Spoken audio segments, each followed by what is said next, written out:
Welcome back, everybody. I am Monte Carlo Method. I'll be your play-by-play, not play-by-play, I can't do that. I'll be your color caster today for Apes Strong Together versus Kamikaze Penguins. This is game... How many games have been played in the Noxie Division so far? 2?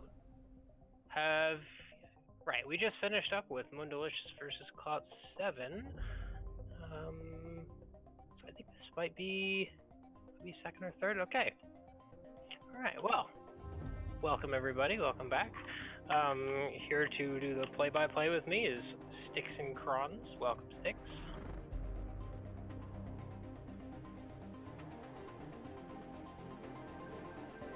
Sticks is here. I know he's here.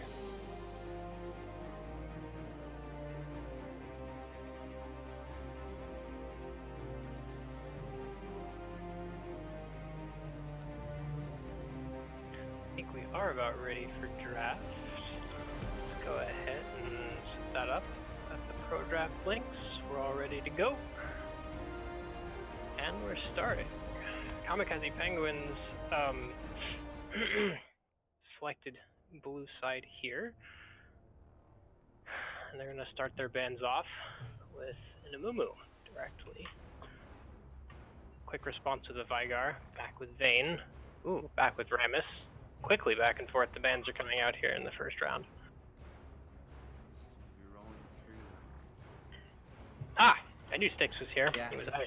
For some reason, Discord did not like me very quickly, but I am here. Good. I was nervous I would have to do play-by-play. That never goes well. Saved from a fate worse than death. Ramus coming out, that's going to be a ban towards Archangel, who used that very well last season.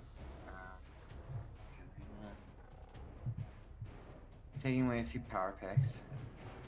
Really good to see how the compositions start to shape up here.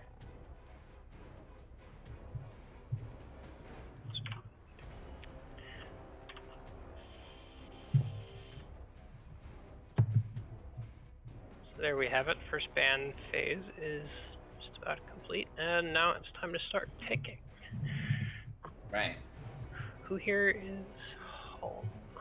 So there's no Silas ban that came out against Kamikaze Penguins. That's one of Mansterferg's best champions. He's got a few pocket picks, but I wonder if he's just going to snatch it away here.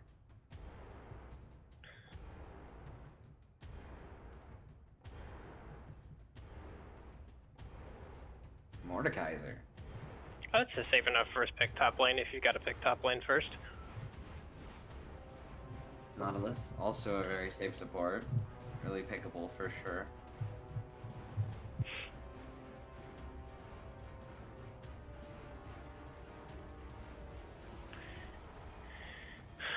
So it's interesting. Apes is actually the home, but they've selected red side for their first match. I wonder if that's a personal preference they have, or if they're intending to turn it back around on blue side next.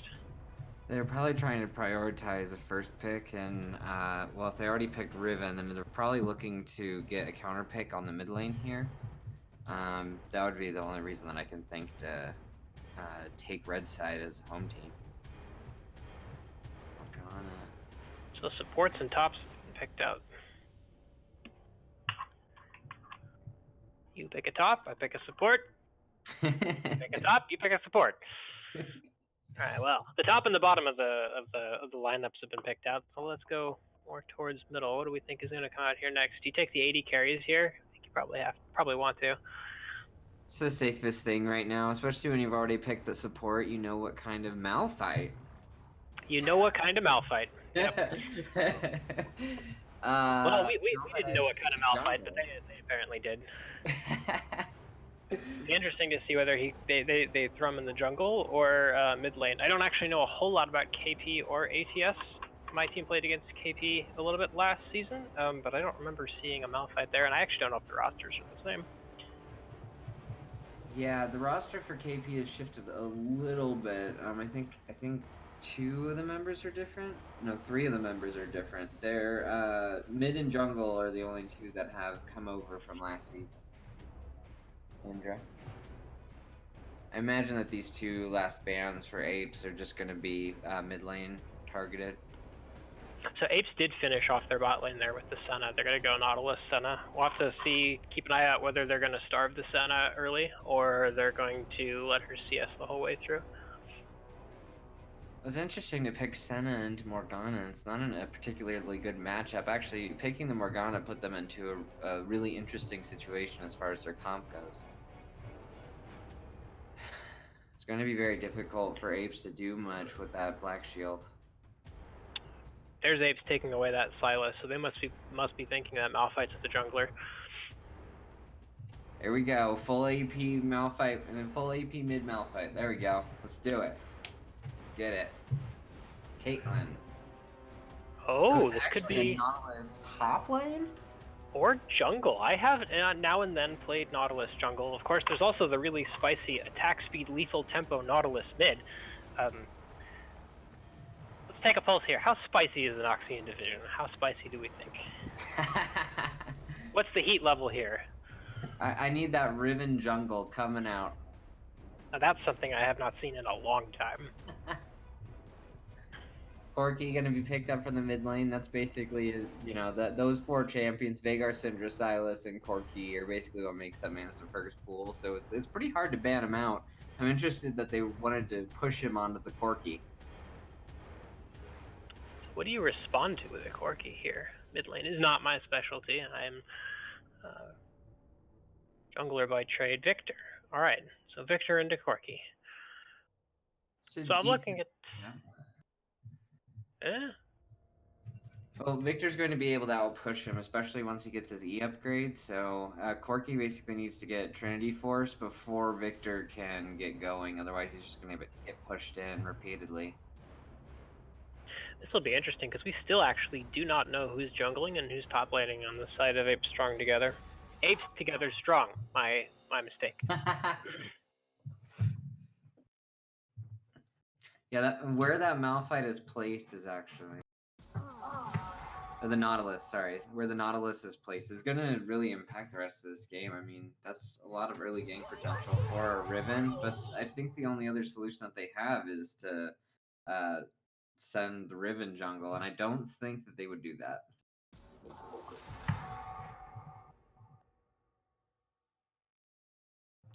We finished up with pro draft here, so we're just walking through pick bans in client itself.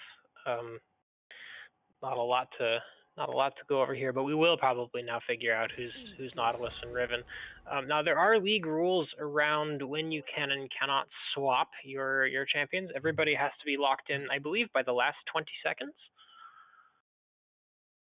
Am I right there? Am I wrong there? That is for rosters. Roles can be swapped around as much as they want this season after trying out some rules last season.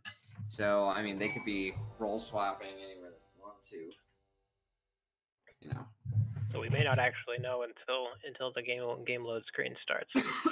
Yeah, so each of the players should be lined up in the role that they're playing for this game. So we know that at least they're in those specific roles. We're just have to wait and see if top two switch around here. Cyanite is going to be picking up that Riven. So it's going to be a Nautilus jungle here. So now that we know where the Nautilus is going, kind of going down the line in each of the matchups, who do you think is favored in top lane? Favored in top lane? Riven into Mordekaiser, I truly don't know. I actually haven't seen a Riven in months. I'm not even sure what that champion does anymore. Does she have a Q?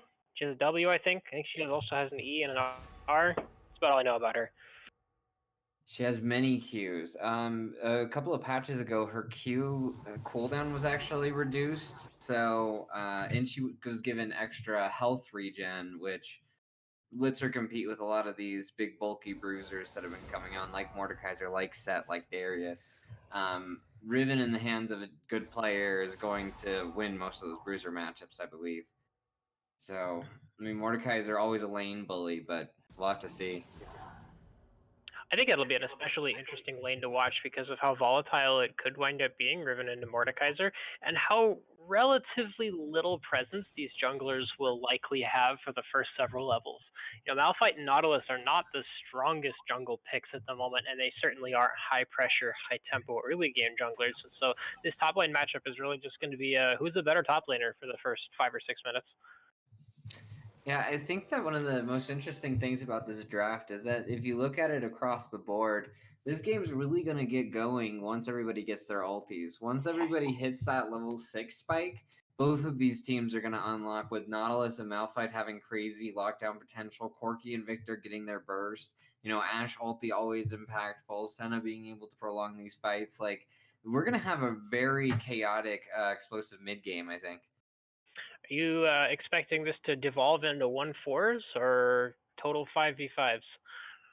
Oh, I think that depends on how each of the teams decides to play around dragons. Because if they're both prioritizing dragons in their macro plans, we could have a lot of early game team fights, TPs in. It could be anarchy.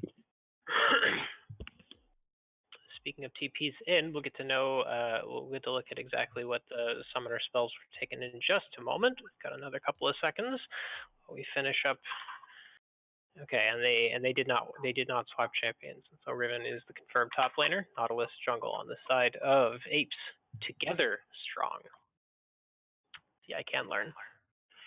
Ape can learn.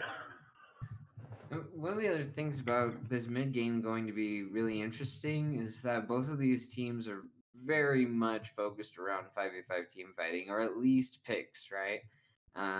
Ashe catch, Malphite catch, Mordekaiser being able to change the landscape of a team fight. There's gonna be a lot of burst damage coming out from both of these teams. Well, let's not forget Caitlyn either. The Caitlyn with the Stormrazor, absolutely wonderful way to just ruin your day. If you're a little bit far or a little bit ahead of your team, get one shot. Get one shot, get slowed, get caught. You just never get away against Caitlyn Senna. She autos you once, Senna autos you, and you're just taking 800 damage. Thanks, buddy. Okay, so looking at these compositions, what do you think each of their win conditions are? That's a good question. Okay, so the big question in my mind is what happens top lane. If one of these top laners gets ahead, then the other one doesn't have the opportunity to come back into it. That could be a pretty easy decider. Mid lane, both of these champions like the chance to scale up a little bit. Victor needs his Hex Cores, he needs his Lichbane. Corki needs his Triforce. So both these mid laners need a little bit of gold. So that matchup may not be quite as volatile. Bot lane will be interesting because there's a lot of poke on both sides of those lanes. I think that Kamikaze Penguins probably absorbs the poke a little bit better just because of Black Shield. But the range on the bot lane is insane. So I think there's a lot that the junglers can do, both bot and top, to turn some fights around. We'll have to see how they choose to play.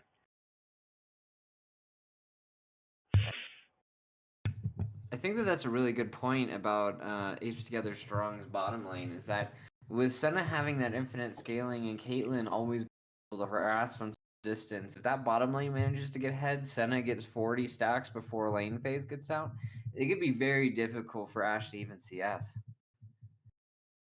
It's true, because you wouldn't even be able to step up without the Black Shield being permanently on her. She'll need it to dodge, of course, the Senna slows or the Caitlyn Stormrazor slows. It could just be risky to stand there for Ashe.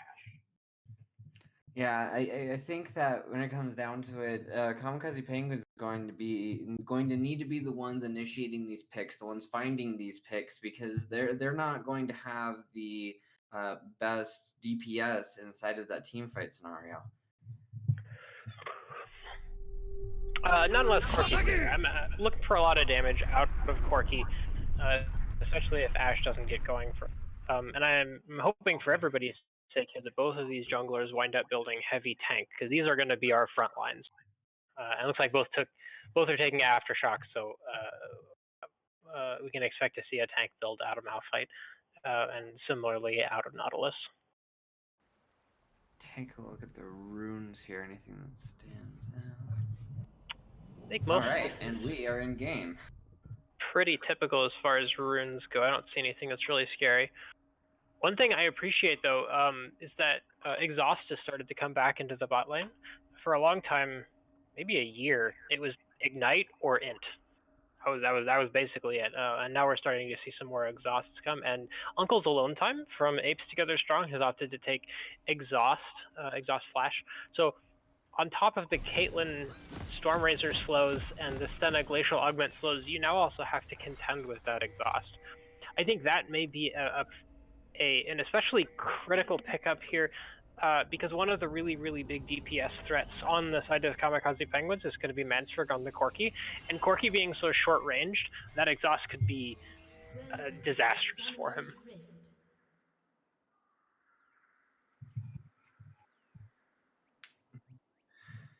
And as we 35 seconds here, and everybody's stacking. Yeah, both of the teams just stacking up normal 5-man, covering all the ramps, placing down some wards. Doesn't look like we're going to see any sort of invade shenanigans here. We'll have to see which side these junglers choose to start on. Randomonium taking a quick backplay, making his way to the bottom side of the map. Yeah, what he wants to do is to drop his ward at around 45 seconds or so back and then pick up a sweeper. So with that sweeper, he may look to try to gank early. Notice that Malphite did not do the same thing. Malphite still has his yellow trinket, so he may be expecting a little bit more of a slower early game where Nautilus may be looking to try to make something happen. Got standard starts here with the junglers just mirroring each other. We're going to see these leashes go down. Is there any last minute thoughts you have before we get into the bulk of the game? No, I'm looking forward to whatever Slugfest this turns into.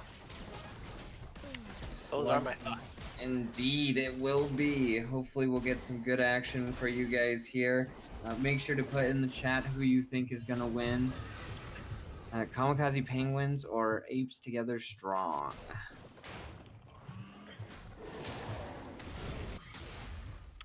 Malphite opting for chickens as his second camp, where Nautilus is going towards his Grump. So both of them staying on the same side of the jungle, neither going buff. Important to note, by the way,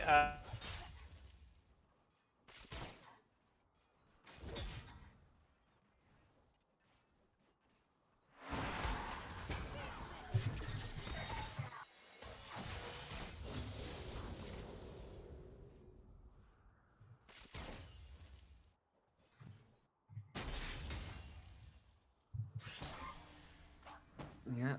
So first buff's going down. It looks like both of the junglers decided to do a full clear on their respective start sides. Malphite getting to his blue buff just a little bit more quickly.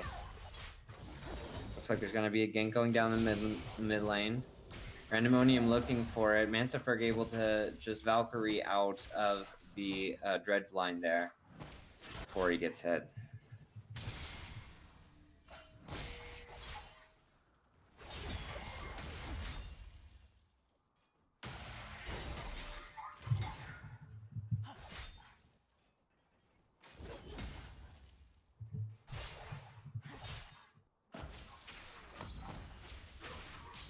CS going down on both sides.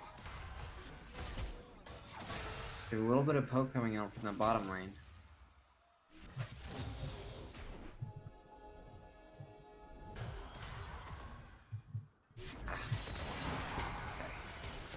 A Dark Binding just going to hit onto the caster minion there.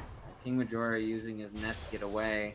Looks like there's a little bit of pressure going down top. We do see Archangel starting to make his way up towards that ribbon, but he's just going to call it off. Wave's not in a great spot. Randomonium finally getting to his red side jungle.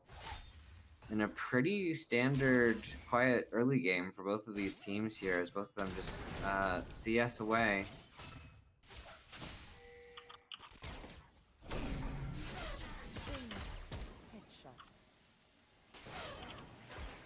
Nautilus starting to make his way to the bottom side now, but his bottom lane pushing in so hard, I don't know if they're going to be able to get a gank going off down there.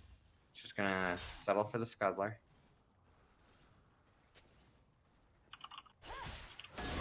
Malphite's gonna be down there. We might see a little bit of a fight happen in the bottom lane here.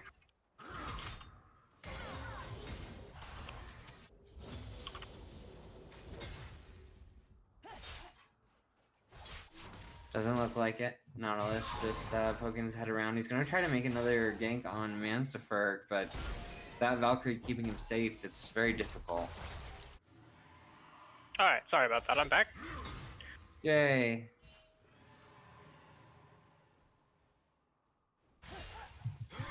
Maybe.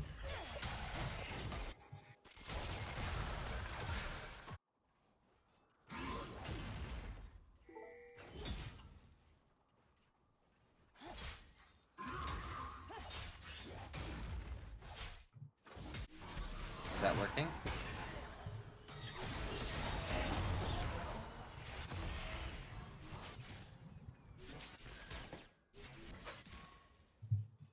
There we go. Let me try that. Okay. That was... Okay, we're back in game now. I can see. Yes, everything is good now. So we start to get to the 6-minute mark here. We've had a couple of failed gank attempts. Nothing really much happening. It's been a very quiet, controlled early game. Nothing much changing but the numbers on those CS totals. I was gonna say what I missed, and then I looked at the scoreboard and I realized nothing. You think it's hard trying to find stuff to talk about with one person? Like when you're alone, it's terrible. Try doing it when nothing's happening. I know. I guess the only thing really to note here is that Caitlyn is up 10 CS on Ashe in the bot lane. That's King Majora over Rumble T'Challa. It's going to be a big deal. Caitlyn getting ahead is one of their win conditions here. She's a very strong carry right now, especially with this Fleet Footwork build going into Stormrazor first. So first Dragon is Infernal. Let's see which of the team has decided to put pressure on that. Both junglers are coming out of their bases right now, and they're headed towards the bot side of the map. Yeah, both of these junglers have kind of been floating around this dragon for the past couple of minutes here. To see how this vision war proceeds, because I don't think that it's going to go down without a fight with both of them putting so much pressure here.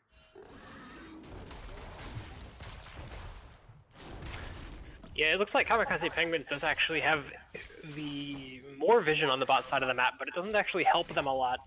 They more or less have control over their own side of vision, but neither of them understand where the other is. Yeah, and because of that, they're both very safe. It's hard for these junglers to do much of anything. I guess what I'm looking for then is for bot lane on the side of Apes Together Strong to make this dragon play happen. She's going to pop up her ulti, the Conqueror going off, now going in on the Mordekaiser. Mordekaiser's going to chip away at him, Cyanide doing most of his HP, but not able to get the kill on the Mordekaiser. That is going to send him back home, but he's got TP for this dragon fight. I think Cyanide autoed a minion there to finish that towards the end of that trade. Don't get too onto the man for Riven. Ooh, and Archangel just coming in with that ulti smite, taking away the dragon as they're starting to chase down Apes Together Strong. It looks like Uncle's Alone Time is going to be able to make it back to his tower barely. But what a play by Kamikaze Penguins, managing to steal that away and get a kill to boot. The ulti gonna come down, ace in the hole, not enough to kill, but there's 5 members of Kamikaze Penguins down here. King Majora and Uncle's Alone Time have to be very careful. King Majora throwing out a caliber net and throwing back. The Peacekeeper flashing away manages to get the kill as Cyanide picks up that kill onto Archangel in the mid lane along with Kazooie. And suddenly a game where nothing was happening. Lots of fights breaking out. A lot of summoners down on both sides. It looks like Malphite used Flash. Both top laners teleported in. Bot lane, it looks like neither one has the summoner advantage here, with Heal and Ignite being down on the side of Kamikaze Penguins, and both Flashes being down on the side of Apes Together Strong. I'm gonna see this topside scuttler going down as it looks like Randomonium's trying to get some vision pressure around this Rift Herald. Both of the teams just gonna go back to their normal lane assignments, but Kamikaze Penguins starting up this Rift Herald. Mansterferg has the package. And that's going to be a DC from the top laner. We'll probably see a pause. There we go. Immediate reconnect though, so I'm expecting to start this up quickly. Wait, you don't want to hear the sound of Corky's Gatling gun going off forever? You know, it's not the worst thing that I've heard going on forever. Yeah, you know... Not the worst. So they are going to be moving towards this Rift Herald. With them already having the tempo from the early game Dragon, this game could start snowballing very quickly on the behalf of Kamikaze Penguins if they played this mid game correctly. Like all players have indicated readiness, and we're back into it. Kamikaze Penguins is doing this on full vision, and I guess they're just expecting that they're not going to get contested as long as Corky packages up. Looks like they're right. The Rift Herald about to go down for Kamikaze Penguins. Easy takeaway. Manstifer grabbing that for himself. See if he uses it to back with. Corky actually going into Manamune first before Triforce. Manamune is such a strong item right now. Quick look at CS totals. Actually got a 20 CS lead up on the top lane. Riven, Cyanide over ATX Gamer on Mordekaiser, and the Rift Herald is down. Rift Herald gets placed down mid. Looks like Corky's just going to use it for that early tower damage advantage. The directed camera does not seem to think that is important enough. Ooh, ulti coming down onto Rumble the Chally. Just all of a sudden, a ton of burst damage coming down from those two between Caitlyn Q, Senna Q. Ultis come out. There's going to be an ulti down on the mid lane by Archangel trying to get onto Randomonium, but Randomonium's just barely able to get away. Mansterferg doing some DPS down onto Kazooie, throwing out that Phosphorus Bomb, but it's not going to be enough to take him down either. That fight just comes at a sub-neutral. So yeah, early on we were kind of poking at top and bot being some of the more volatile lanes. And as far as top and bot go, it looks like Apes Together Strong is picking up the edge in both of those locations, while KP has the mid lane, the mid lane priority here. Yeah, and obviously these teams can both do a lot as far as rotations go to try to mitigate some of this, but Apes Together Strong, being able to have both of those key players in this game strong is going to be huge for them. So then the question for me is, which side does Malphite go to? Or does he go to a side? Do they focus towards mid, or does he look to stem some of the bleeding? Well, it seemed like Kamikaze Penguins was intent on getting the... Oh, there's an ulti coming down by Cyanide. Fighting, both of them proccing Conqueror, the W coming out stunning him. DPS coming out from both sides. The Claw's actually going to be able to pull Cyanide in. ATX Gamer is going to pull him into the Shadow Realm, and Cyanide going to be running away, trying to get away from ATX Gamer. Those stats getting stolen. Both of them trading their flashes at the end of it for good measure. Cyanide cannot just run into Mordekaiser anymore. Ult for ult, flash for flash, health bar for health bar, and we're back to where we started. We've got a dragon coming up here in about a minute. Rift Herald already down. They're going to be spawning in a few minutes. Looking at... yeah, this has just been such a... I dare to say calm game. Seems like everything's pretty standard. Some of these plays have gone in the favor of one team or another, but both these teams playing extremely controlled and safe. I wish my solo queue games looked a little more like this. Only 4 kills in 13 minutes. Oh, man. That's giving a lot of time for King Majora and Rumble the Chally to be able to scale here. King Majora coming out just a little bit ahead as far as CS goes there. Randomonium stumbling on a pink ward. Looks like they're going to be setting up for this dragon as it comes up. Oof, Randomonium is a terrifyingly low level right now. He's 4 levels behind the mid laners. With the change in solo kill XP, we can start to look at how that's affecting the sides. Riven's up XP on her opponent ATX Gamer. Just able to put down some poke on the Randomonium because of that level advantage. So strong. This could turn into a fight. Malphite's right here. Trying to zone him off of the farm, but Corky just such a good fighter. It's hard for Victor to really bully him out. Mordekaiser just keeps on hitting those claws, pulling Cyanide under the tower. Looks like Cyanide's gonna ulti late into the fight. ATX Gamer still just smacking him with that Q.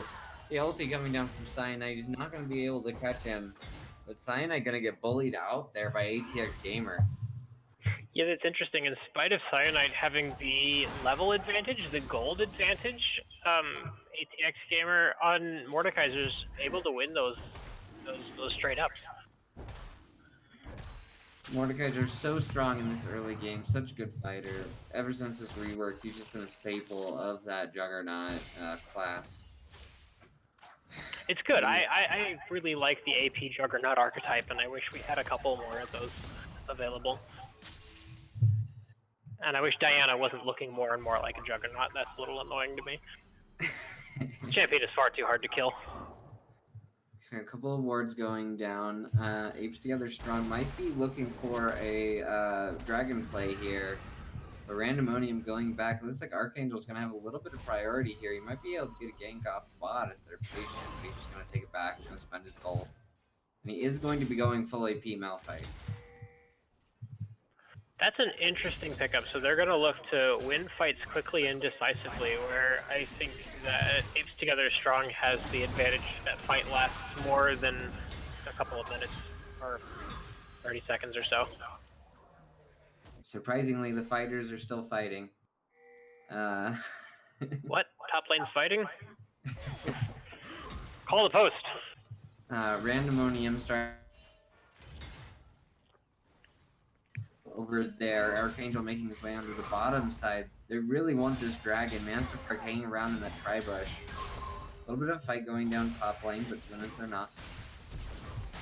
Ooh, the flash from Archangel. Kazooie flash out of that Malphite ulti just barely in time.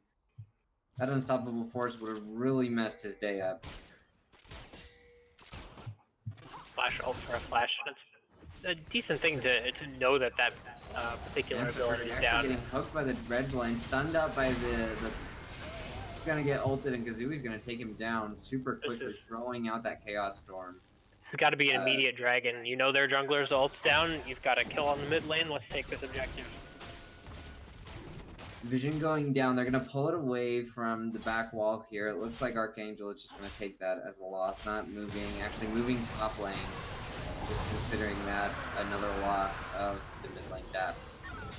Randomonium had quite a good hook there, pulling Corki out of the Valkyrie, keeping him away. Very well played by Randomonium, and good turning it into a dragon straight afterwards.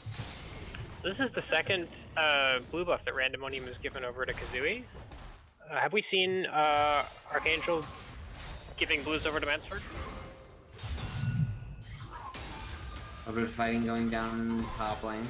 Cyanide, actually, the one on the back foot this time is ATX Gamer tries to take the fight to him. Getting chunked down very low. Mordekaiser barely taking anything in that huge trade.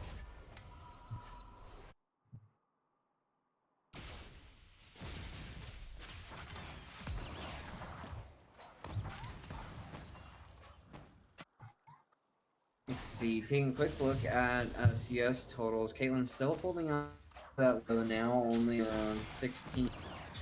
Mid lane dead even, and top lane still just slightly behind, but Mordekaiser's starting to get the pressure now. Rift Herald trying to be taken, but Kamikaze Penguins look like they're just going to back off of it.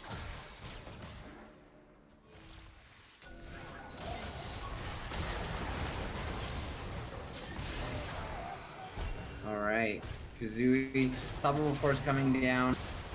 Team fight going out, Apes Strong together just are cleaning up this fight. HK's Gamer barely able to get over. Looks like he's still going to go down even after the blast cone. Apes Strong together cleaning up 3-for-0 there. And it looks like it's going to be a Rift Herald that they're going to turn around.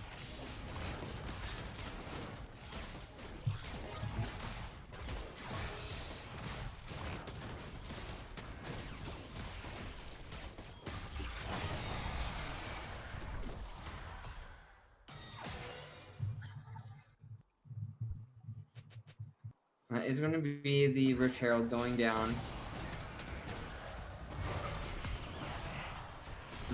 Ferg standing his ground in this mid lane as he's going to get sieged on by 3 people. Rift Herald going down. Probably going to be a mid lane turret. There's pressure in with 4 here.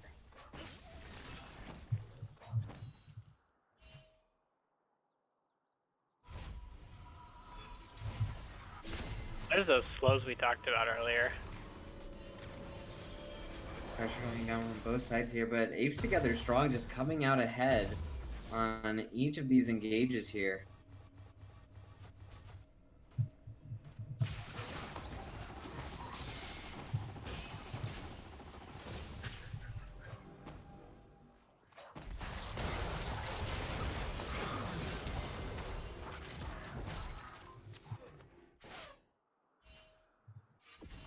Fight going down, Kazooie just getting absolutely demolished in the mid lane.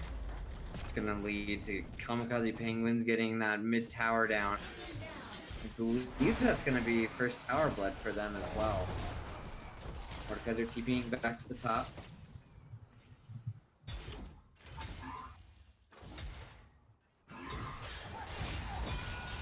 Cyanide with the level advantage trying to go in and take a trade here. Okay, they're getting that passive going. The ulti comes out from Cyanide. It's pulled into the nether, but Cyanide able to pick it up even after getting sucked into the Shadow Realm. It's going to be a huge pickup for them, as Apes Together Strong are going to be able to reassert pressure on this Dragon Pit. Now we're finally seeing that lead that Cyanide has had over ACX Gamer finally come to fruition. Yeah, the Cyanide just needed that small advantage. Even that one level matters so much in these top lane fights. I'm gonna reciprocate and take this mid lane tower away from Manstaford. I have to see which of these side lanes the first tower goes down. It's gonna matter a lot for mid game rotations. Answer's got packages looking for somebody, but I think he's going to settle for just clearing some vision for now.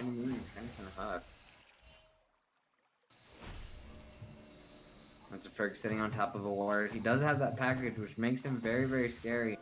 But with vision on everywhere that he could possibly roam to, it doesn't look like he's going to be able to use that. Looks like they're, of course, going to want to try to use that to try to get some dragon control out here, but I think that's going to be a hard fight to pick. They do have all 5 members on the bot mid side of the map, though. Cyanide's being left alone up on the top side, and it looks like Kamikaze Penguins is putting some effort into getting this dragon here. Cyanide still has the TP, though, so he's not getting punished much for just sitting around and punishing this tower. They can't start the dragon without some kind of pick. And the whole Kamikaze Penguin's just sitting in this bush. This is a really awkward spot to be in. You know you can't start the dragon, but you also know you can't stand there. Oh, the Flash Malphite ulti of Archangel goes on to Uncle's Alone Time and King Majora as the team fight breaks out. Randomonia throwing out his ulti. Mordekaiser sucking someone into the Shadow Realm as Cyanide goes back on his Skelly Bot, picking up that kill as the TP comes out on the backside of the fight, trying to get something, but Masterfurg is just able to decimate her. Gonna get that to the victor, that last auto, as Corky is able to clean up that fight, and that's going to mean a dragon for Kamikaze Penguins. A great engage by Archangel. That's a good point. The Archangel's R is actually faster than Cyanide's TP, so they were able to negate the TP advantage kind of that Apes Together Strong had just by finishing the fight faster. And Archangel with those quick flash ultis, that's so difficult to react to. He played that so well, and he got onto both members of the bottom lane, these squishy AD carry champions. It was just a very good turnaround by Kamikaze Penguin, showing some life in this mid game. I was initially questioning the thought behind going AP Malphite. But I kind of respect it now. Them having the ability to finish fights quickly, I think, is what they need to be able to do. If the fight goes long, I'm not sure that a full armor Malphite or a full tank Malphite's really going to do them much good anyway. Well, and that's the dynamic that we talked about in Champ Select, is that Kamikaze Penguins is going to have this huge upfront burst, this pick potential, but they have to actually utilize it and make it count, otherwise they're going to lose these extended fights. Jungler like clearing out his Krugs in the top lane. We're gonna see a rotation down in the mid. Archangel gonna hit onto King Majora with that ulti again. Mansterberg just throwing out rockets. King Majora going down in the blink of an eye to this full AP Malphite. Can't be out alone. They're starting to siege up on this tier 2 here. It looks like they're going to be dissuaded the main way to not working with them. Cyanite still pushing onto these turrets. Being a real workhorse for his team right now. So it looks like we're going to have the 1-4 is what Apes Together Strong really wants to have at the moment. Be able to leverage their top laner. Their top laner's advantage. But it's a scary thing to be sitting as 4 when you can get engaged on so hard by the Malphite. Or by a package for that matter. Well, and that's the Kamikaze Penguins have been playing this macro very well, and that they've been able to force Apes Together Strong into situations where they're not favored in these team fights, where their Malphite can get those great bursts. Cyanite taking just a little bit of damage.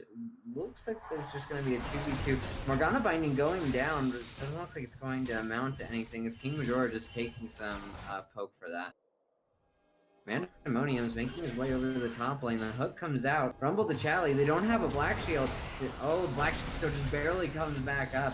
The hits on the 2. The Ashel is going to come out and not hit anybody.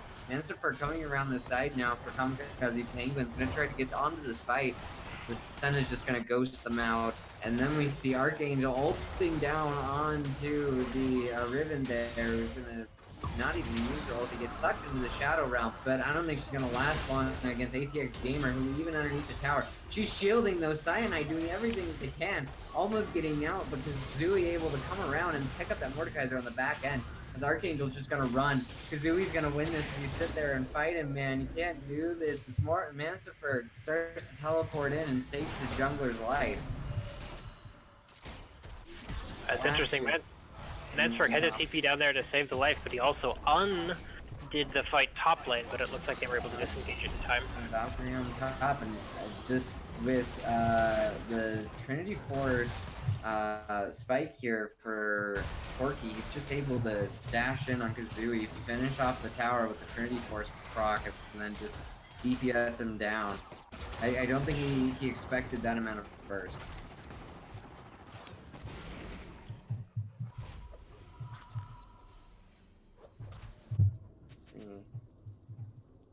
And now Kamikaze Penguins up about 1.5k gold. Not anything like what we expected from the early game. They've basically been going 1-for-1 for the last 7 kills or so. Dark Binding going down onto Randomonium, but it doesn't look like they're trying to engage a fight here. That shield is blocking any of the damage from the pool. Skelly Bob gonna go and get some vision here, but it's dangerous. See 3, 4, now 5 members of Apes Together Strong. Coming into the mid lane here, they're going to start this vision war. Chally looking around the side, throwing out some volleys. They are going to be looking for this dragon that's going to be spawning very shortly here. It's worth noting that Kamikaze Penguins has really strong vision control over this area, and there's not actually a lot of vision from Apes Together Strong, but it looks like they're starting to implement that. Moving as 4, Mansterberg does have the package here as they're looking to try to start this fight, putting down the pink board, starting to against their vision line again. And they see that nobody's here, they're just going to take it. They do so much damage that it's really, really hard to come in and contest, even if they have started it. It's not like any other comp where, you know, you would wait for them to start and wait for them to take damage. Kamikaze Penguins just does too much damage at this point. Few members of ETS are running up this river. That's going to be an Ash ulti onto the Senna as Mansterberg just assassinates the Corki. He's going to take out the Senna. He's going to chase down this Nautilus, but it looks like they're just going to turn onto the Baron. Apes Together Strong reeling from that as they're trying to contest, poke them off to this Baron. Oh, there's Caitlyn gone. The Riven's gonna go into the backline, try to get some damage off. It's not gonna be enough to take him down. Manages to get Manasford down, but the rest of Kamikaze Penguins are just DPSing down. And Randomonium's gonna go down here. That's gonna lose in the team fight and this Baron here. That was a huge shutdown that Cyanide picked up on Manasford there. And they did stop the Baron for a short period of time, but it looks like it's not going to be enough. Mordekaiser Ash able to do enough DPS here. This Baron's going to go down very quickly. It doesn't look like King Majora is going to be able to get back to it in time. And Kamikaze Penguins really in a good position after all is said and done.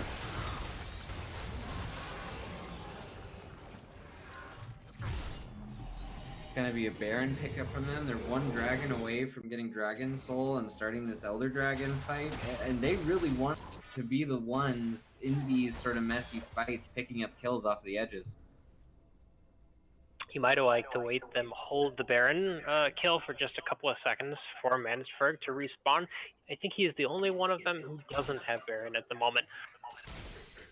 Not just how they play these waves, whether or not they get rid of this first tower, excuse me, in the top lane, or if they're going to push as a team into the mid.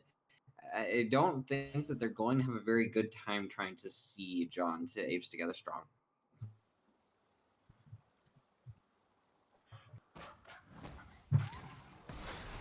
Interesting rotation from Apes. They have unfortunately bucketed their bot lane and their mid lane as wave clear mid, which means they're all sharing XP and gold. Meanwhile, Archangel, unstoppable force coming down into Cyanide, almost clearing the whole wave, not able to get any tower shots off onto him, but Malphite just draining that movement speed with his seismic shard. He's gonna start chasing him down. Randomonium coming onto the side to Chally. The Senna ulti is gonna come down. Skelebob's Black Shield not able to save him. His uncle's Lone Time starts to chase down onto him. ATX Gamer TPing in, but it's much too late as the damage is already done. Rumble to Chally is already dead, and now they're going to restart this siege. TP coming in off of the side for Apes Together Strong. They're going to rush in. Cyanide proccing his ulti early. He's going to go in dodge. Isn't actually able to get onto anyone as Manasford starts DPS back. They still have these Baron minions. It's very hard for APS to get anything going when they're just having to tank those minions to the face. Siege resumes. With the TP changed to give move speed as soon as you land, all of a sudden that summoner became a lot scarier for these sorts of flanks, and I was really hoping that we would see Cyanide be able to get in there, but KP managed to avoid that. I think burned a couple of movement speed abilities or dashes in order to avoid Cyanide's engage. It was a good move on their part. Yeah, very well played by Kamikaze Penguins disengaging there. Now we are going to see this dragon coming up in just over a minute here. We'll have to see what ends up happening. Kamikaze Penguins able to establish very good vision around this side of the map.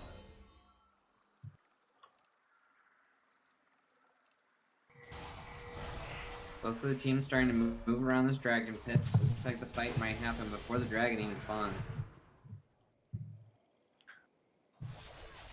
Right, when you come back, Archangel's starting to push him for that vision. Take a quick look at levels around. It looks like the Kamikaze Penguins has managed to mean out level ATS. Randomonium is still suffering from kind of an early game level deficit. He's 13 where his opponent is sitting at 16. And actually Rumble to Chally and Skellybob, in spite of having lost kind of a lot of early game, they're sitting up a level up on now King Majora on Uncle's alone. Mansterferg having to blow the package to get away there from Randomonium, who was going to dredgeline his face. Looks like we might end up getting the 5v5 that we want as the arrow goes down onto the Riven, the binding to follow up, and the whole team fight starts. Randomonium in the backline, his ulti hits up on 4, but Kazooie is the only form of DPS that they have left. The binding not able to hit him. Uncle's Alone Time and Kazooie just popping away at this Kamikaze Penguins team as they try to get this dragon. Looks like Skellybob gonna end up hitting a binding on to Kazooie, which allows them to get this Ocean Drake. That's gonna be Soul for KP. 3 Ocean Drakes and a Soul. Looks like ATS is going to respond by shoving the mid wave just a little bit.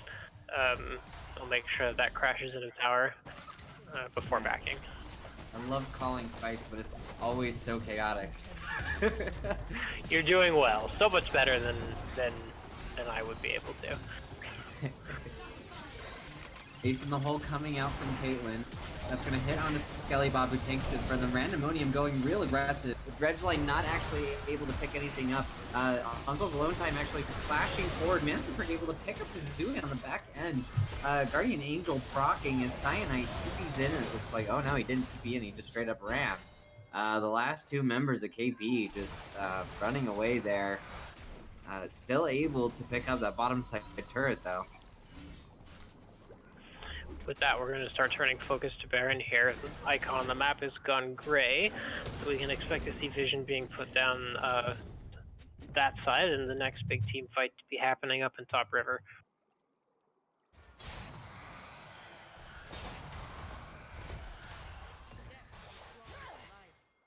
Looks like ATS is the first team to get to the Baron vision, but KP's not that far behind.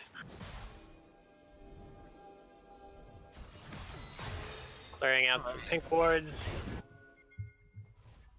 And ATS has established vision. Now they're the ones that are going to sit in the death bush. Easy check from Morgana. ATS trying to pressure around this Baron pit, trying to delay this game for as long as they can. Elder Dragon's going to give KP the advantage in these long drawn out fights though, which was the one advantage that ATS had. Oh, the Archangel come down onto the support. The ulti gonna come out early. The flash, ult and flash a couple of fours from Archangel gonna land on it too. Is getting that huge ulti onto the backline in the bottom lane of ATS again, and that's gonna turn into a Baron for them. They're able to easily pick up that team fight win.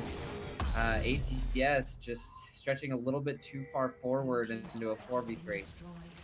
This is a really unfortunate map to have to play against a full AP Malphite.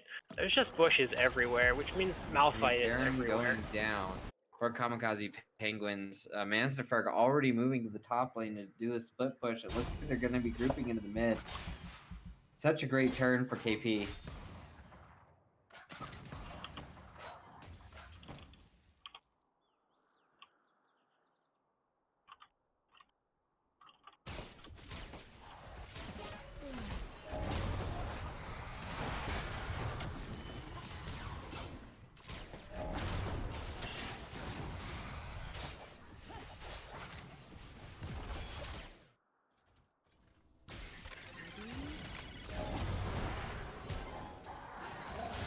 I was a little bit behind. Can you hear me? You can be heard. Okay. Unstoppable Force coming down as the whole team fight starts to devolve. The Ashe going to be channeling down onto this Riven. It looks like ATS trying one last ditch attempt to get a team fight going here, but they're just not able to. Kamikaze Penguins too strong with everything that they got going for them. Kazooie going to throw out that ulti on Archangel, but this level 18 Malphite, even at full AP, so much damage. The Vic are able to actually take him down, getting a huge shutdown onto the mid lane, but they're going to lose their mid inhibitor here. KP just starting to slowly push away all these objectives. ATS trying to hang on. And so far, I think it's been engaged on the side of KP that's really won these fights. There's not a whole lot of options on the side of ATS for the engaged if you can't get the hook to land. Yeah, but Archangel has been hitting so many of these amazing unstoppable forces. Flash R's, R's in the middle of team fights. Just he's been really putting in work in these team fights. It's really impressive what KP has managed to do with this comp. At the beginning, I wouldn't have said was favored. No, I wouldn't have either. I agree. This has been a wonderful turnaround by KP mid game here, especially after consistently losing both side lanes through the early game. Well, and we talked about early game how King Majora and Cyanite were the ones with all the gold on them. Now you can look at their CS numbers and they're still very good, right? But they're not the 2-1-1 on King Majora that we had at the start of this game. It's 2-5-4. It's not 3-1. It's 5-5-4. That's really just testimony to KP being able to manage the tempo of this game a little bit better. It feels like. And Archangel specifically for being able to find them in team fights. King Majora can't really do anything in fights because nobody knows where Archangel is. Very, very scary Mal fight. Rock solid, you might say. Rock solid. Alright, looks like we're moving towards the late game here. 40 minutes. Look at everyone's builds. Is anybody getting close to full build? Corky's already full build. Elder Dragon getting started by Kamikaze Penguin. Looks like ATS is just not able to get there. Malphite actually ulting over onto the dragon to make sure to snipe the carrot. That Malphite ult is already a quarter back up, a third back up now. In a couple of seconds here. Yep, there it is. Malphite ult is already 50% back recovered. The cooldown on that is just insane. Late game Malphiters are starting to get this pressure in. Manzif are going to take a lot of damage, but the Ashe ulti not able to connect. Having to blow that Valkyrie early with the package. But it does clear the wave. They're going to start pushing in. They don't have the Baron buff anymore. They still have very strong sieging. They should just be moving over to this inhibitor, I believe. They do end up rotating over there. Malphite's ult is back up, so he'll be looking for King Majora on the low side. The fight's going to start. ATX Gamer getting pulled in the middle of it. And Archangel going to go onto the Senate in the back line, but Cyanite going to actually get some DPS down onto everyone. Manchester is going to take down Randomonium, though. Even the tank, it just doesn't matter with the Elder Dragon. The Corky rockets are just destroying them. And with all the buffs that you could possibly want in this game, KP able to take away the first game on the blue side, 29-18.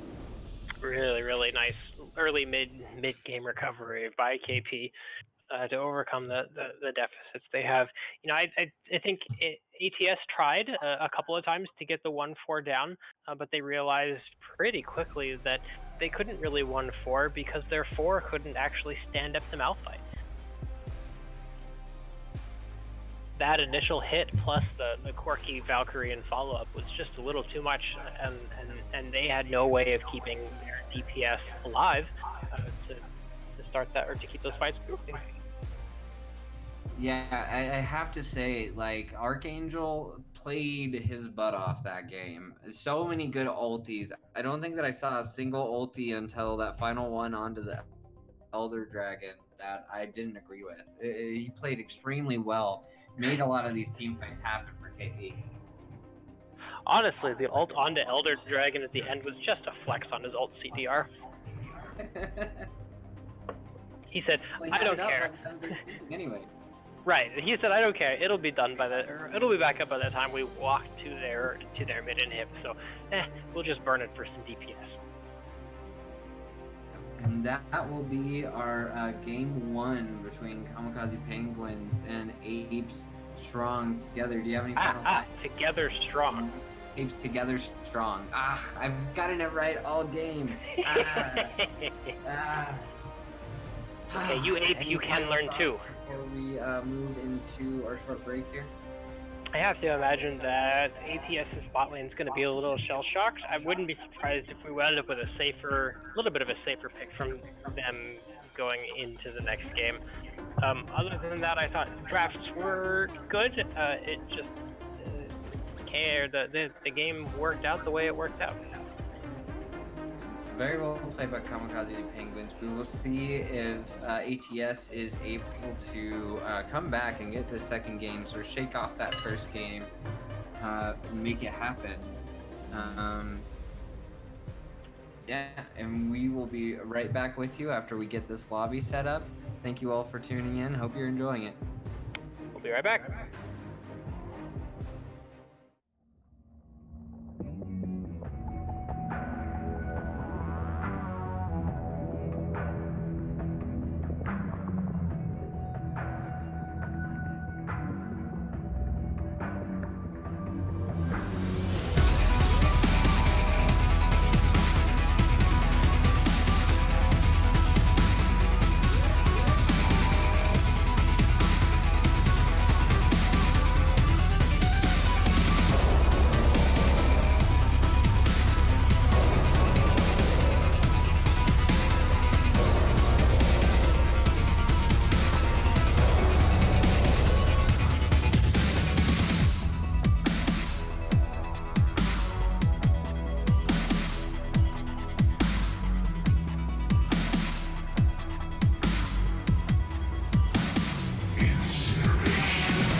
welcome back to the stream where we're going to be doing Game 2 of Kamikaze Penguins versus Apes Together Strong. I'm your play-by-play caster, Sticks and Crons, joined here by Monte Carlo Method doing color tonight. Hey everybody, welcome back to the stream. We're excited to have you all here. How many viewers do we have? What are we at? 28 viewers, I'm told. I'm gonna go.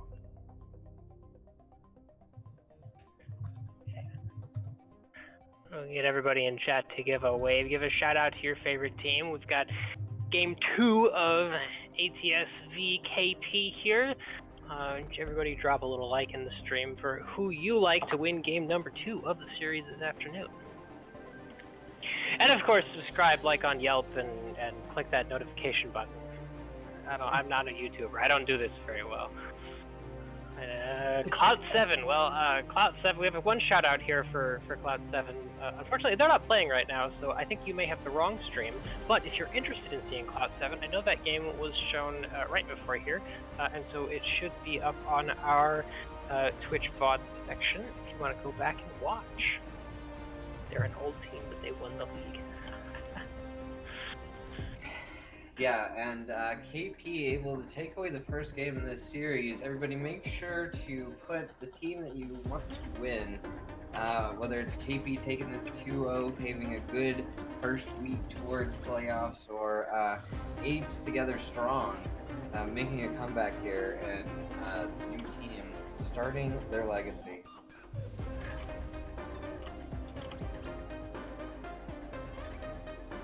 Alright, we're going to be getting into the draft phase here very shortly. I don't expect that we should see anything too crazy as far as bans.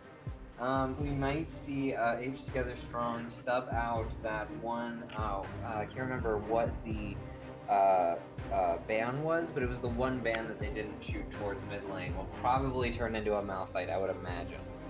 I would like to see them pick up a little bit of a stronger jungler as well. I thought the Nautilus was a little bit underperforming, especially compared to the one-shots that Malphite was able to lay down. But in general, I'm just not really high on Nautilus jungle.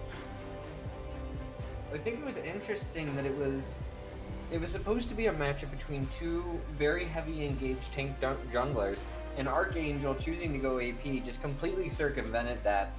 Got rid of that entire dynamic and was just one-shotting the bottom lane of Apes Together Strong.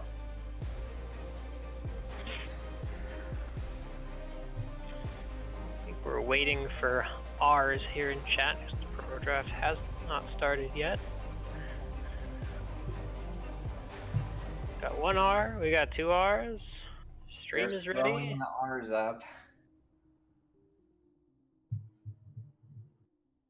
I think we're just waiting now on ATS. Is that true? We are waiting on 2 people to click a button on a web page. That's what we are waiting on. Looks like everybody is giving the R's. Ah, the button has been clicked, guys. The button has been clicked. They have functional mice. Okay, now Veigar banned very quickly. The bans were very rapid fire in this first draft phase. So Veigar coming out of Mumu. Rammus getting taken away from Archangel, that is one of his better champions, and something that he's kind of known for, Conceal. The Bane ban coming down, Corki getting rid of early, just starting to attack at that champion pool of Mans to Ferg. It's going to be 2 mid lane bans. I expect to see a 3rd and a 4th if Kamikaze Penguins don't pick up that mid lane early. Let's see what this last ban is. Interesting to know that the first 4 bans of the game were the same as the last game. Looks like 5 of the first 6 bans are the same as the last game, with Corki being the only exception. And Apes Together Strong, not even worrying about it, picking up that Malphite, but that's going to leave Silas up 4 Mans to Ferg. That's going to be his most played champion, 300 games, 60% win rate. It's an interesting choice. I was going to say, it's an interesting choice to take Malphite while Silas is up, and especially if you know that Mans to Ferg is someone who will play a Silas. You're just asking to get your ult stolen. Well, it could be the case that the mid laner thinks that they're going to be able to answer this with the Vel'Koz, which is a fairly good matchup. But when you've got people who have, 300, 400 games on a champion in a league like this, they're gonna know that matchup more intricately than you could imagine, right? Right, I don't imagine there's a lot of people who know the Vel'Koz-Sylas matchup terribly well. But if you have someone who's heavily practiced on Sylas, you can imagine that they have the edge there. No, I I'm wondering don't if know this what. is a Vladimir mid and a Vel'Koz support, or whether it's a Vel'Koz mid and a Vladimir top into Mordekaiser, both of which are very interesting, but I'd like to see what their last pick is here. Yeah, I actually don't think that any of the 3 champions by ATS so far have a fixed lane. So that's Galio support then? Or Galio top lane with a Mordekaiser jungle? Oh god, I hate this game nowadays. Everything can go anywhere. Now, I did play some Galio jungle games the other day, and that was a lot of fun. But I don't recommend it to anybody here listening in today. Man. For all we know, it's Malphite top with Vladimir jungle. Then I'll have to cry. You know, have you ever seen a Malphite Vel'Koz bot lane? You know that double ult combo right there, just damage on top of damage. That makes me not want to play League of Legends anymore. Well, that's a good thing we're not playing right now. We're just talking about it. I know, just the fact that that exists. A lot of AD carries kind of taken away in the second ban phase here. Ashe, Misfortune, and Caitlyn. So we're not actually going to see the same bot lanes that we did last game with the 2 AD carries being picked away. Interestingly enough, Kamikaze Penguin seems to think that neither the Vel'Koz nor the Vladimir is a mid lane ban as they take away the Victor from ATS here. Which might mean that it is actually a Vladimir top and Vel'Koz support. Ezreal picked for KP. Thoughts and prayers to KP's support. I know. It's got to be my least favorite part of League of Legends, supporting an Ezreal. No, just pick Yuumi, then you don't have to support, right? Right, then you can just sit there, and you can just wait, and then you can press Q when Ezreal presses Q. This is a private stream. We are not Riot. We can have.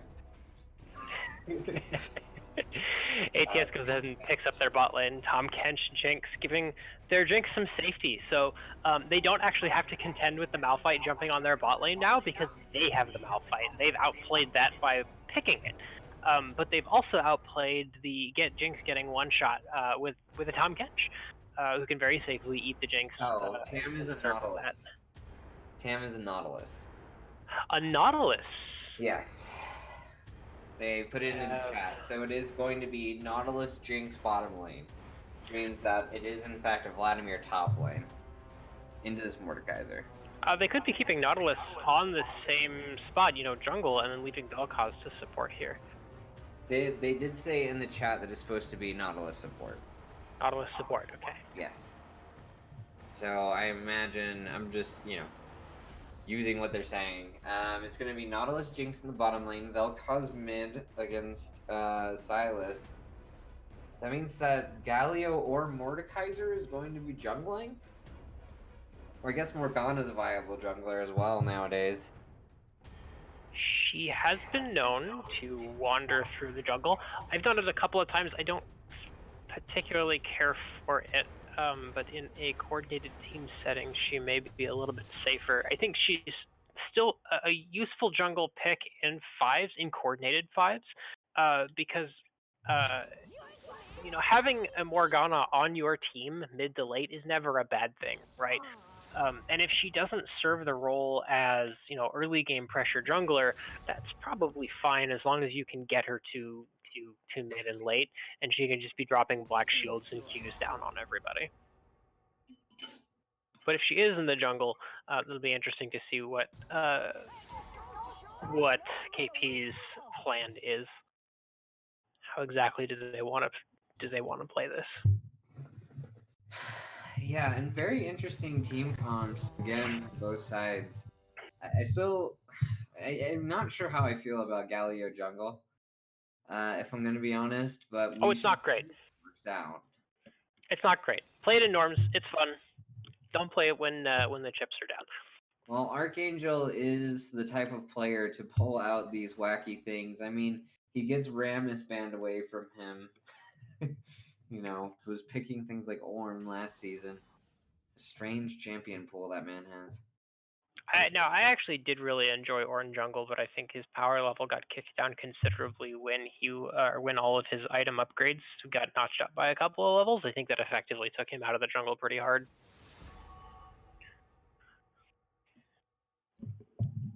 Yeah, so it is going to be Galio jungle against Malphite. I assume that the Malphite's going to be going AP.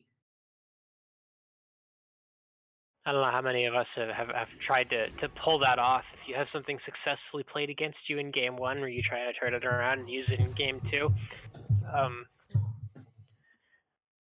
I don't actually know if Randomonium plays Malphite or not. This could be Well, we're gonna find out. an off pick. Here on stream, live to you people.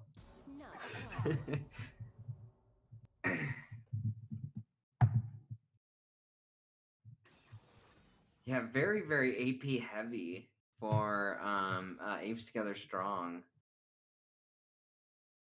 Extremely AP heavy. Basically, the only thing that's going to be doing Jinx. That's crazy. Doing a quick little snooping here. AP. They're literally full AP. Man. Doing a little snooping here on Randomonium, and it looks like he doesn't actually play or doesn't have Malphite in his list of champions that he plays. Well, OP.GG tells the truth. We are just gonna have to. We'll expose all of them. All of them. Everybody who's only playing this champion the first time in tournament. Snipe him out. Oh, no, maybe he watched him last time and he said, I can press R. I know how to do that. Yeah, I know. It's not like Malphite's a terribly complicated champion, right? He's not, but it's important to point out here that Malphite on the side of ATS right now doesn't actually have the same sort of tart on KP that KP's Malphite had on ATS game. There's nobody on the team, on the KP side, that Nautilus is sitting one shot, except for maybe Ed, who has both a Blink and a Morgana Black Shield to protect him from it. So I don't think that an AP Malphite here is going to have nearly the effectiveness that it did last game. I mean, even Mordekaiser being able to pull someone like away from a fight where Malphite is present, it's man, that's a very good point. So I'm looking at these. Is going to be very tanky, especially if he ends up.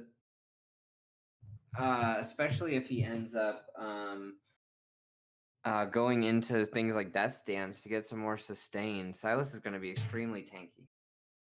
That's a lot of tank on that side, which will be interesting because ATS has really drafted a 5v5 comp here, and they're going to have to be able to put up with the split push from ATX Gamer, from KP's ATX Gamer on the Mordekaiser there.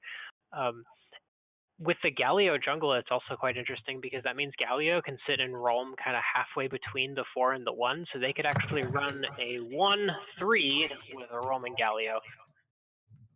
Because nobody's actually going to be able to stand up to Mordekaiser except for maybe a Vladimir. I think a jungle Malphite's certainly not going to be able to do it, and I don't know who else you send. Kind of has to be Vladimir. So the Mordekaiser's, I can see a future in which Mordekaiser pulls Vladimir away, and you wind up 4v4ing with with everybody at top on both sides. Even then, if Vladimir gets off his ulti initially, he's going to still do a ton of damage to the backline just from residual. Like if he can get his ulti off before Mordekaiser sucks him into the Shadow Realm, right? It's gonna be hard if he hasn't used his full combo yet. If ATX can actually get into a position to snag him, it's gonna be real hard for them. I think that there is a world here where King Majora gets enough items to be able to just consistently pound down on this front line, Silas and Galio. I do think that they have that potential, but I don't know if they're going to be able to outburst this full AP burst comp that KP has put together.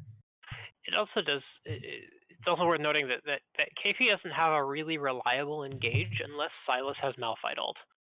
If Silas has Malphite ult, then you have the Malphite ult Galio ult follow-up wombo. And that's not something that you ever want to have to deal with. So they're going to have to be picking their fights very carefully, ATS is, to basically just play passive. Give everything as long as Silas has Malphite ult, because there's no way that you're going to win the 4v4 if they have that sort of wombo and entry. Yeah, and as we actually start to load into this game after spectator delay, you have any final thoughts moving into this early game here?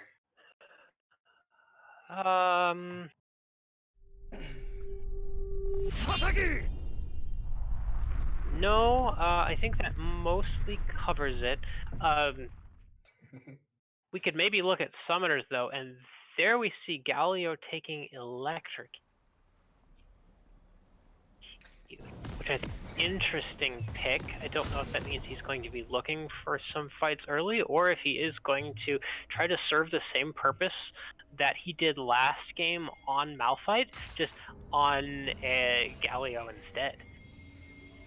Well, that's really interesting, because if you think about the way that these teamfight dynamics happen, to go in first, if he could just ult these onto Silas consistently, and Mansterferg is just going to be playing crazily aggressive, could just work out. King Majora getting seen here. Mansterferg not going to be able to hit him with that abduct. But level 1, other than that, looks like it's going to be pretty calm. It's going to be really interesting to see whether or not Archangel's Burst comes into play, because you can actually get a ton of AP coming out of the jungle nowadays. Right. Galio has been one of the champions that Riot has had, I think, quite a bit difficult time to balance, especially between the AP and the tank builds, just with the huge percentage health damage sitting on his Q. He kind of oscillates between play him AP or don't play him at all. Cyanite getting a little bit of poke, going to be chasing on the ATX, trying to bully him off the wave. He might be able to get an XP advantage here. ATX, I think, just wins if he runs into him. That's what I thought as well. But he doesn't seem to be doing that. This doesn't seem to be that. Oh, Vladimir has Phase Rush. Cyanite with a huge early game trade, actually. I feel like if ATX had taken that earlier, he might have gotten a little bit more HP, but that's rough. But he took so many little poke autos from that Tri-Brush, though. I would like to see him just walk right through. Ooh, Dredgeline going down on the Morgana here, level 1. King Majora going to be able to take Skelly Bob down to half HP here. Archangel was sitting in that line brush in mid lane for a long time. I'm not sure what they were looking for there. Ooh, another Dredgeline hitting on to Ezreal. Level 1 to level 2, throws out the Chompers, makes him run around. A huge trade on a Rumble the Chally, as Skelly Bob actually throws down an Ignite. Gonna flash forward for the auto. Uncle's Alone Time gonna be taken down by the tower. Rumble the Chally hits that Q on his butt as he goes out. A lot of summoners down both sides there. Yeah, very long fight. And actually, both flashes are still there on the side of KP. Getting walked on by Skelly Bob. Gonna tank that Dark Binding straight to the face of Rumble the Chally. Gonna shift over, trying to give some kill card for Archangel, but able to pick up that kill onto King Majora there fairly easily. Randomonium gonna get run into by Mansterferg in the jungle. He's gonna hit the abducted Abscon. Gonna flash forward with the Kingslayer. He's gonna pick up that double buff, killing him in his own jungle. We've already got KP picking up a sizable lead, 3 kills to nothing at 3 minutes. This reminds me a little more of Solo Queue than the last game. Well, Mansterferg with such great vision, he's gonna actually run straight top. He's not even throws out the Abscon, but it's just, it doesn't end up hitting. The Kingslayer gonna take down most of Cyanite's health there. Mansterferg just roaming around the map, generating pressure.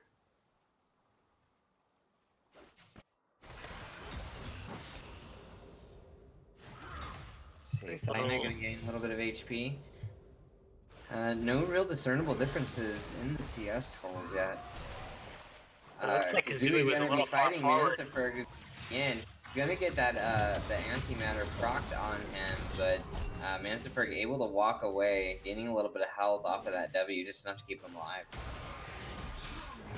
With the double buffs, of course, he's got considerable pressure in that lane now. I don't see how Kazooie sticks around, especially down a summoner. Oh, he's not actually, because Manisterferg did use both when he invaded Randomonium. But Manisterferg slowly gaining up HP.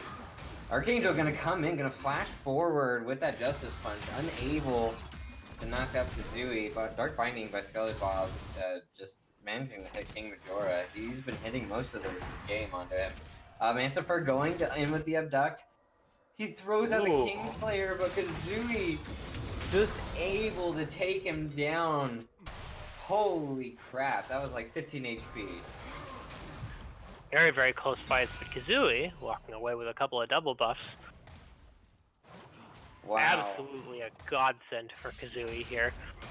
Slight miscalculation, and the lane shifting back over in Kazooie's favor here. Now up a little bit of CS and some double buffs. That is huge for Apes together strong.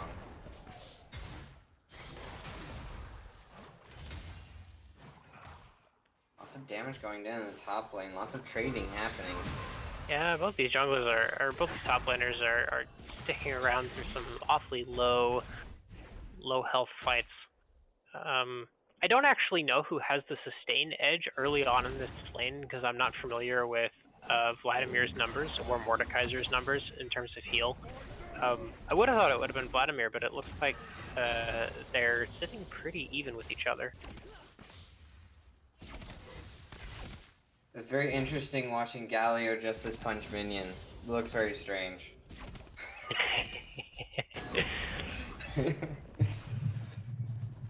I enjoy playing that champion quite a bit. Please don't, everybody, but it is fun.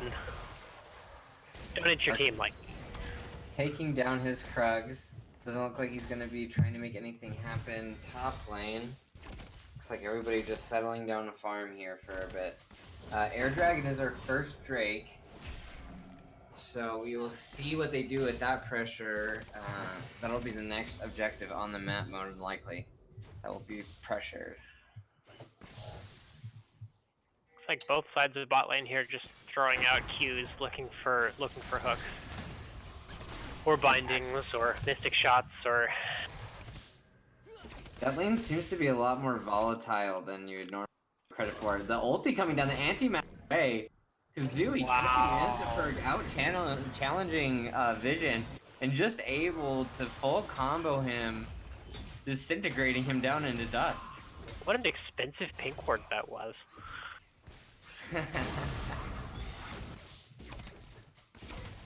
Wow, and Kazooie really turning it on. Now up 13 CS, 2 whole waves, 2-0. Could be the godsend that they need here. Looks like the junglers have kind of switched roles this game now. We have actually Randomonium up some CS on Archangel, although they are both still the same level.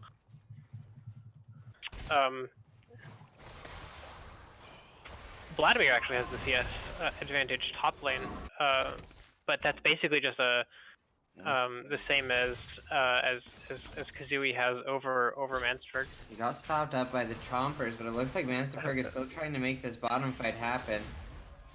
Panic. Doing a little bit of trading. It looks like Manisterferg is actually going to back off. They were looking for a dive there for a bit, though. Giving Kazooie a chance to just shove another wave, and Kazooie's sitting at 60 CS to Manisterferg's 34, almost twice. And now Manisterferg's going to pick up that pink ward. He paid his life for it. He opted to do that instead of clearing the wave under his tower. He was very angry at that pink ward. That pink ward hurt him. Oh, we've all been there. That one particular ward, my gosh. Yep. So, bottom lane seems to be pretty equalized. Both sides just kind of farming. Rumble to Charlie just kind of living off of those 2 early kills that he got. Looks like Randomonium is going to run right into Manisterferg. Unstoppable Force gonna come out as Mansterberg turns with the Kingslayer. It's enough to heal him.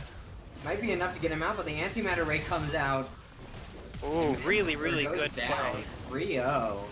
Really good play, because right before that, Randomonium had taken the Rift Herald, so they have the opportunity here to drop that. Looks like it's not going to happen, though. They're going to use the opportunity to take place. Gonna run into him. The Dreadsline's actually going to stun him up. The Galio's going to come in. They're going to knock up Uncle Alone. TP coming in to follow, and that's going to be a dead Nautilus. Are they going to be able to convert that into a dragon? Looks like they're going to try. Going to put down some vision. Got 4 members here. It looks like this is just going to be a free dragon for them. A nice reward for that heads-up play. ATS is just going to let that one go. They didn't actually have King Majora with them during that fight, so it was a bot lane priority thing. Rumble Tuchali being present while King Majora was stuck CSing under turret. Unfortunate. I would have liked to see them drop the Rift Herald there mid to get some of that turret pressure instead of converting over to Dragon. I think you have a really good lead mid lane, and you could pressure that pretty well by dropping Herald there. Moving into the top lane, actually going to go on to Cyanide, dropping the Ignite. They both full combo each other. Cyanide just able to survive using that pull to get out. Sorry, I didn't want to interrupt you, but... No, please do. You're more exciting to listen to than I am. I just have to sit and tell everybody what they can already see. Mansterfer gonna run into Kazooie. That Kingslayer actually gonna bring him up about a third of his HP bar. Kazooie's still gonna be kiting back. He's gonna get this passive proc here very shortly. Mansterfer trying to chase down, not able to pick it up. Barely dodges that super mega death rocket. Wasn't quite as super as it could have been, nor was it quite as deathy as it could have been, but it did in fact look like a rocket. You have no comment on its mega-ness? No, I thought it was actually pretty medium myself. Maybe a medium rocket. You hear that? You know, all of you Jinx mains, you called your rockets medium. Well, that particular one was medium. Maybe they can fix Archangel gonna be making his lane. Getting in behind Cyanide. He still has pull-up, I believe. ATX taking a lot of damage. Gonna dodge the Justice Punch. But Archangel gonna flash forward, but Cyanide answering it with his flash. Very well played by Cyanide to not die there. It looks like the Black Shield's gonna be going down and Rumble the Chally. They're trying to make something happen here, but this is all just vision control. Zap going down onto Rumble the Chally. There's that mid-rift Herald there. Ulti coming down by Randomonium. That's going to be going onto the jungler. Archangel, a lot of damage on the... He barely makes it out of there. That electrocute procs. Archangel actually extremely strong. The surprise damage from that electrocute, I wouldn't expect it. So, not at all surprised that Kazooie might not have either. Cyanide is getting a lot of residual poke onto this tower with his autos, up 2 levels on ATX Gamer now. And almost 3 50 plates. CS. And 3 plates.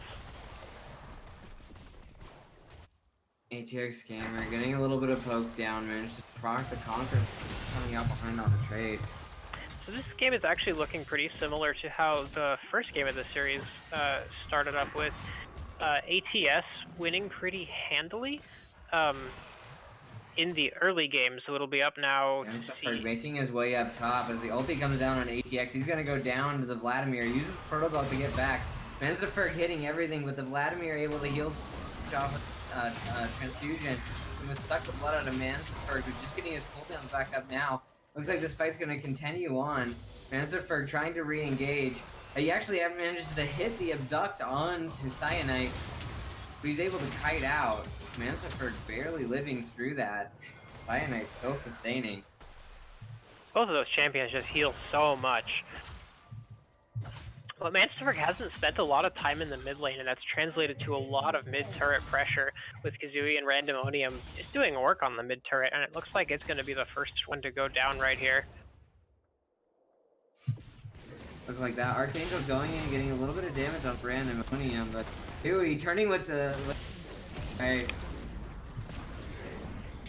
disintegrating him down and reading his DNA code to strengthen the Void. What a shame. Which side are you on, the Void or no? I'm a nihilist. It doesn't matter. Like, bad things happen everywhere. There you go, guys. Bad things happen everywhere. It's true. Wise words from my stream companion here.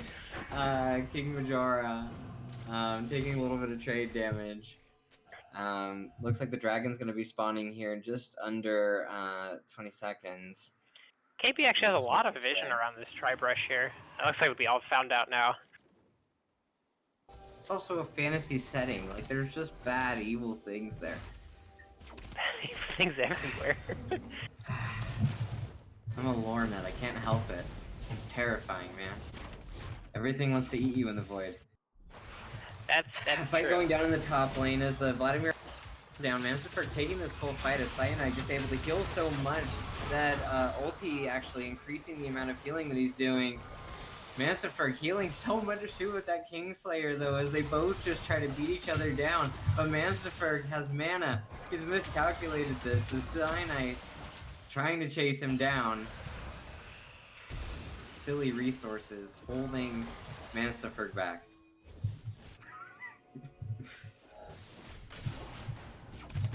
It's interesting, Mansterberg played that really well. He was able to keep the fight going in spite of being 2 levels down on Cyanide.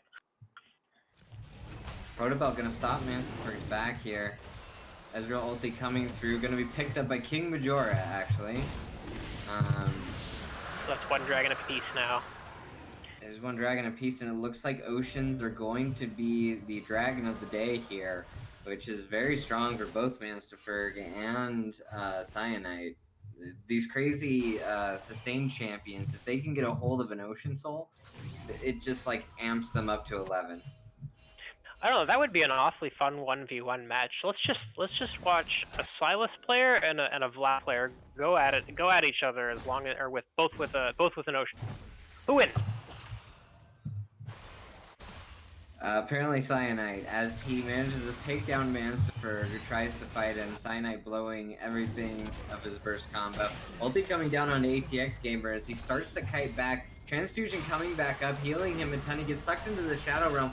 He manages to dodge the claw, flashes over the Q. He's oh my gosh! Out of the Shadow Realm here. As the Q comes out, he manages to get it. Kazooie takes him down. The anti-meta ray just destroying Archangel as he comes in to try to help his friend, and Cyanide showing up for his team. Kazooie has been putting in some work this game so far.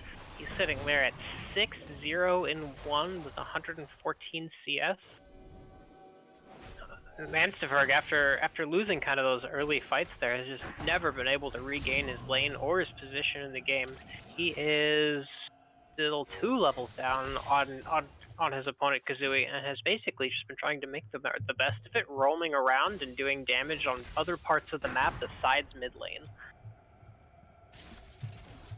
And the super important Mansterberg on the main shot callers for the team. Putting down map pressure where he's not able to in his solo lane. Everything kind of equalizing out here as the junglers go back to clear their respective blue sides, it looks like, or bottom sides. Dragon not up for a while. Rift Herald is up. We'll have to see if anybody makes a play towards that. It's another 2 minutes, but nobody's on that side of the map. It seems pretty stagnant at the moment. We're going to see a lot of farming going down. It's like Mansterberg and ATX Gamer have actually swapped lanes, and so we have a Mordekaiser mid. And then Mansterberg has been taking top farm and then moving into a roaming position. And having that top tower down, he has a little bit more freedom to be able to do things like that. King Majora going to put down a zap. The Morgana actually going to get hit up by clone time, and she throws out the shackles. Rumble the Chally going to get hit by the Super Mega Death Rocket. The zap actually following him on flash. As King Majora flashes forward with Uncle Alone time to pick up that kill. The zap not able to hit on this Kelly bomb. Let's see if Uncle Alone time for the Q. The dredge line. And that's going to be Skelebav getting away. ATX Gamer going to pull Randomonium into the Shadow Realm. Randomonium going to stall for quite a while with that stopwatch here. They're still trying to do that Rift Herald on the back. Vladimir takes it. Cyanite's actually able to get it. As Mansifer is going to get taken down by the Death Rocket. Cyanite is absolutely crushing it right now, winning that 2v1 on the back end. Randomonium stalling that the entirety of ATX Gamers Mordekai's ulti. It turned out to be a game of solo lanes, and not everybody's solo lanes, really just Apes together strong solo lanes. It's just interesting if you think about their name, because they're not actually together very much. It's mostly just Cyanite and Kazooie. Each off on their own little adventure.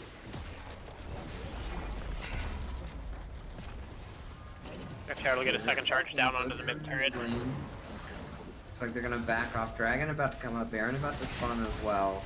We'll have to see what Apes Together Strong's next move is. With the Dragon coming up, it's important to take a look at back timers here. ATS had not backed. They've actually been on the map for quite a while. And KP will be first to get to the Dragon to lay down the vision. So ATS is going to have to actually siege KP if they want to contest this Dragon here. They are running back, and they have used all of the gold that they've gotten from all these fights.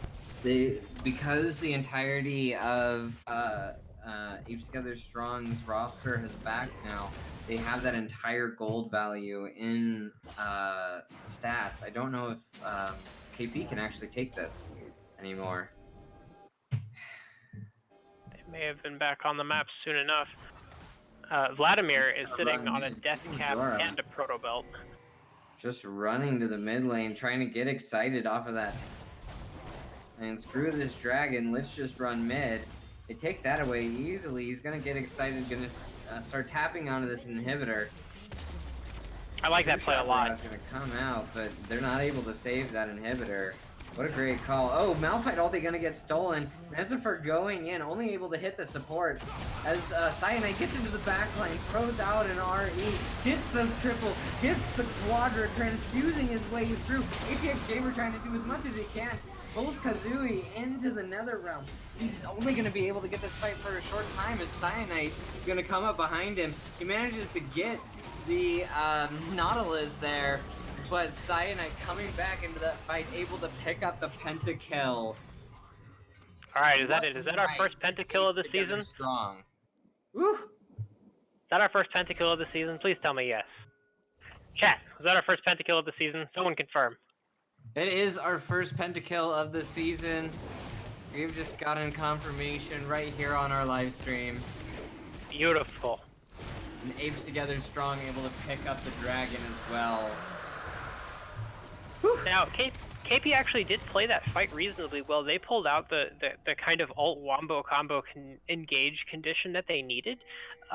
But at this point, you know, both Vladimir and Vel'Koz are so far ahead that Vladimir was just able to walk right through their full engage and kill everybody by himself. It didn't really matter what all of the ults and knockups were doing from KP.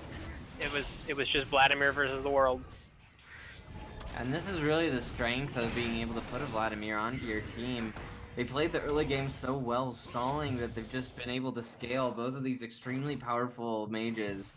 It's going to be very difficult for KP from this point forward.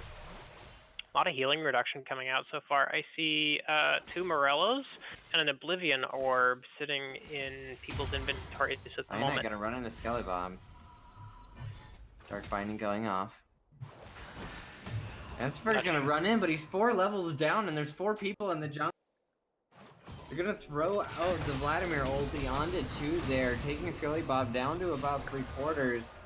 The entire team of Apes Together Strong is looking for this Baron. KP gonna try to come in. Nautilus ulti being stolen by Mansifer as Apes Together Strong is gonna start this Baron. They're clearing away the vision. They gotta go in and pressure somehow. Archangel making his way here. He's gonna be able to ulti in. But ATX Gamer is starting to tank some of this aggression for Randomonium as they go onto the jungler. The ulti's only gonna hit on the support as Archangel's gonna hit 4 with his ulti. He's gonna get a 3-man stun as Mansifer gets caught out, dies. Skelebon's going to go down to the Vladimir on the back end. Arcane is going to get chased down. Rumble the Chally is trying to take down these two on the back end, but he's not able to pick up Uncle's alone time. And now he's by himself with 3 of them right next to him. Pandemonium flashes forward. The zap is going to hit, though. It's going to slow him down. That's probably going to be it for Rumble the Chally. No Baron needed. Apes Together Strong are going to push in and end the game. Very, very different game from what we saw earlier. I guess Apes Together Strong realized that, you know, they had an advantage towards the early game. There's going to be one last fight as a bunch of cooldowns come down. I don't think that they're going to be able to stop them. It doesn't look like it. Now, there you go. There's the Nexus. So Apes Together Strong realizing that they had advantage in the early game, in game 1, and they weren't able to leverage that, where this game they very much turned that narrative around. They had the early game advantage and they kept the early game advantage. Get greedy, and they did. Yeah, and really great coming back from that really hard game 1, able to keep your composure, keep your head.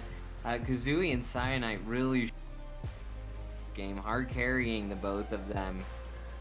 Extremely good performances, and just overall really great play by Apes Together Strong that game, just kind of dominating the map the entire game. Cyanide finishing 11-0-5. If I look at the damage graphs, he's sitting at 23,000 damage. Kazooie was second at 14,000, and then Silas third at about 11,500. So 11.5 coming out of Silas, 23, almost 24 coming out of Vladimir. Crazy game. This pair ended up going 1-1 in the end. A pretty fantastic start to the season for both of them. Both of them had very good games, you know, one after the other. I'm going to be excited to see how they perform in the rest of the season. Right. It's these kind of series where both teams are walking away thinking, man, I can't wait for the rematch. And hopefully they will rematch in the playoffs. Both of them, they looked quite strong, and I believe I was not here for season 1 of Seal, but I believe Mansberg has been a perennial contender for here in the playoffs. Is that scan? Yeah. Would not be surprised to see Kamikaze Penguins again. Yeah, Kamikaze Penguins usually make their way into the playoffs at the end of the season, so we will probably be seeing more of them, and we might see them again moving through the rest of the season as we stream more games. Really great series from both of these teams, and really standout performances from a few different players across them. Yeah, I had a lot of fun. Do you have any last thoughts here as we're talking about this game? No, I think that more or less rounds it out. Well played all around, and I'm looking forward to seeing you guys again. Yeah, well played, everybody on both teams. Thank you guys in the chat for sticking around with us as we flail around attempting to stream. Thank you all for watching. Hope you enjoyed it. Have a good night. KP versus ATS 1-1. Thank you guys. Have a good night.